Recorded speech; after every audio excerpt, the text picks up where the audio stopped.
Well, hello, I am Matt Williamson here to talk to you about offensive tackles in this draft. Obviously, very Steeler noteworthy. I think they will add a tackle. I think there's a very good chance many of you and much of Steeler Nation might be upset that they don't take one higher than they do. I think they like Dan Moore a little bit better than you probably do. But if the right one's there, I think they jump on it. And I do think there is a chance with one of their first 3 picks that they grab an offensive tackle. And it's not a bad class. I don't think there's an elite prospect, but the guys at the top are good, have some work to do. And I think that there's a little more tier 2 type depth than usual. So my first 2, basically, I'm not calling Skoronski an offensive tackle. I have him lumped in with the guards. And for the Steelers' sake, I don't think he fits. You know, if you're going to draft an offensive lineman for the Steelers, after all their guard signings, he has to be a pure tackle. Yeah, I mean, he needs to be prototypical, tall, long arm tackle, not...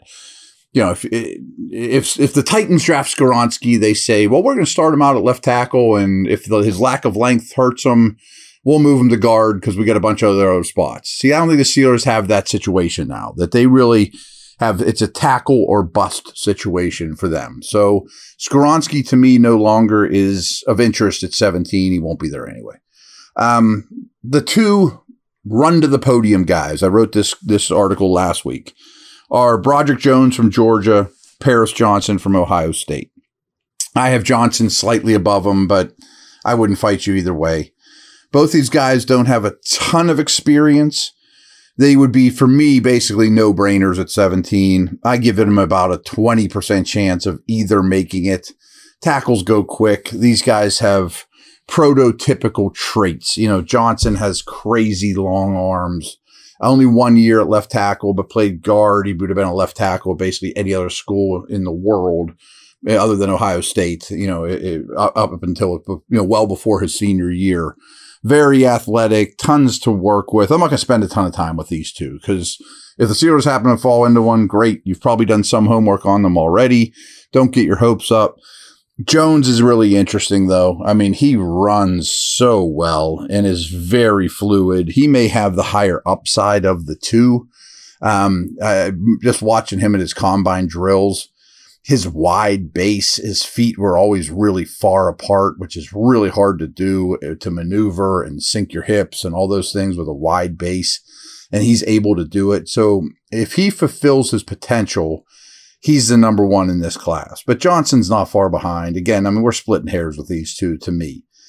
So the next 2 guys are very interesting to me, as I have Darnell Wright from Tennessee at 3 and the gigundous Dewan Jones from Ohio State. Ohio State's got some tackles at 4. Now, the whole world, and I think we've talked about this, the whole world looks at both these guys right tackle only. Okay, well, Wright, coincidentally, struggled at left, and then last year went to right and was pretty dominant for Tennessee and shut down Will Anderson. He might just be more comfortable working on that side of the line. You know, his hands, the way he sees the game. I can understand that, and I can appreciate that. If he says, I'm not comfortable playing left, I'm only a right, so be it. I could see that, and you know, his play sort of implies that as well. Does that take him off the board for the Steelers? I think you're going to have to use 17 on him to get him. I think Wright will absolutely be a first-round pick. I can't imagine he gets by like Cincinnati or, you know, the Chiefs at the end of round 1. I can't imagine he'll be there after the first day. Now, does that exclude him from taking him at 17? And what I mean by that is if you draft Wright, you're probably asking Chooks to move to the left. And I don't love that because the right side of your line for the Steelers is really well settled right now. And Chooks is playing well. I think that's pretty unfair to Chooks. And I think I'd probably just go a different direction. Draft a corner, something like that. You know, I don't think Wright is transcendent enough to shake up your line to that degree. Now, Dewan Jones is different. I would not consider Jones at 17, but I would consider him at 32. Now, this is, if you're not familiar, is the biggest human being you've ever seen. I mean, he's 6'8", 374 at his combine and really isn't fat. and might have even slimmed down a little. He's probably even heavier than that. Insanely long arms. I mean, it takes an extra step to get around him. But he doesn't have that same situation right-left that Wright did. I think if you would draft Jones, you could make him your sixth offensive lineman, bring him along slow, gradually teach him the left side, see how it goes. You know, not an opening day starter likely, but maybe he blows right past more before you know it. That would be really interesting to me. And boy, the gigantic packages you could throw out there with him right off the bat. But again, I'm thinking about him at 32. I'm not thinking about him in the middle of the first. He is sluggish because he's gigantic, but he moves a lot better than I expected.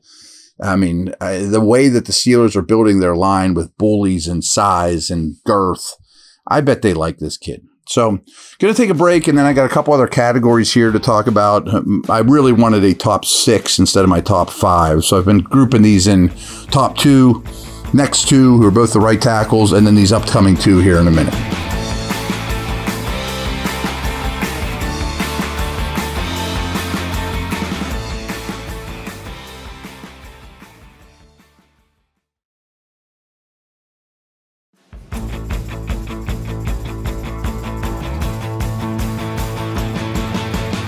Antron Harrison from Oklahoma is my 5th. And again, left tackle versus right tackle is not a thing of the past, but not as nearly as pronounced as it used to be. But he's much more of what you think about as a left tackle. Calling him a finesse player is kind of unkind, but he's more pass blocker, light feet, not mash you into the ground, you know. So if you're a heavy pass team, I think they'll value Harrison a little bit more than probably the Steelers. But if you grab this kid at 32, a pure left tackle with left tackle traits in the beginning of the second round, I would have no problems with that whatsoever. I mean, those guys are just hard to find. He would compete with Dan Moore right off the start, probably beats him out before long. And you may have a 10-year starting left tackle who, okay, he's not the greatest killer run blocker on the planet, but can do battle with Myles Garrett one-on-one. You know, like, okay, yeah, we'll take that. The guy I have right behind him, if I had a top 6, is Syracuse's Matthew Bergeron. This is a big guy. He's a big, thickly built dude. Maybe in the perfect world, he would kick into guard, but there's no way that he's not starting his career tackle. There's just not enough of those guys on the planet. Big, physical. I was really impressed with his combine. Everything since the regular season ending has been very good for Bergeron. I meant to say that about Wright from Tennessee too. They seem to be gaining steam. Everything that they're checking off is better and better and better. I would consider Bergeron at 32. I think there's a chance he goes in the first round. Wouldn't shock me at all if there's a handful of teams from 20 on in the first round that really, really like this guy. The rest of these I don't have ranked, but I just wanted to bring up some names for you. Tyler Steen from Alabama. He's kind of a case in point. Just wanted to give you guys a little lesson. Is when I was with the Browns, and this is a big time mantra from the Ravens, who taught me a lot whenever Phil Savage came over. If you're tough and smart, it's really hard to get you out of the lineup. And that's exactly what happened to Tyler Steen at Alabama. Best athlete in the world? Nope. You know, he's probably, honestly, should be in the guard conversation, not tackle. But I bet this guy plays a really long time, assuming he doesn't have an injury or something along those lines. Of course, you know, that could happen to anybody. He's just tough to get off the field because he's tough and he's smart. And any offensive line room would love to have him. And you'd probably draft this guy in the 3rd round, maybe even the 4th. And say, oh, he could play a couple positions for us. He'd be a good 6th guy. Have him active on game day. And before you know it, he's a 5-year starter and you can't get him off the field. You know what I mean? Like those kind of guys just last in this league. So I have 2 more to talk about here. BYU's Blake Freeland. I think he would be really interesting for the Steelers. Now, the earliest I'm even considering him is the mid-second round pick. Super tall. I mean, he's a smidge under 6'8", but he's lean. I mean, he's only a little over 300 pounds. BYU guys are usually overaged. He isn't. He lit up the combine. He can run. He can change directions. He has explosiveness. I'd like to see him add 15 pounds on that big frame. Doesn't look like would be a problem at all. People certainly can get under his pads, and that's an issue at 6'8" when you're not particularly strong. But I mean, and he's not weak. I'm just saying against Myles Garrett, or those Bengal dudes, or the guys that the Ravens throw at you, they're going to power him. So I think he would be an ideal third-round pick for the Steelers. Probably have to take him in the second because tackles just go. Really redshirt him. The same thing I was talking about with DeJuan Jones, but a much different player. Get him out there with 6 offensive line sets, teach him up, have him active on game day, learn, and then maybe you have a long-term Colton Miller type guy who's a really good player for the Raiders. It took time because he was a similar prospect. Last guy I want to talk about is Maryland's Jalen Duncan. This guy was all over the lists to start the season. Prototypical left tackle traits, moves really well, long arms, all those things. He just didn't have a very good year. And I think he's not for me. I mean, maybe I should go back to the drawing board on him and consider him as a third rounder that you work with. I can't use one of the Steelers' first 3 picks on Jalen Duncan. They'll know a ton about him, as you can understand, from Maryland. So if they do grab him, I would certainly understand, and they would know everything about the dude and could go from there in terms of developing him slowly.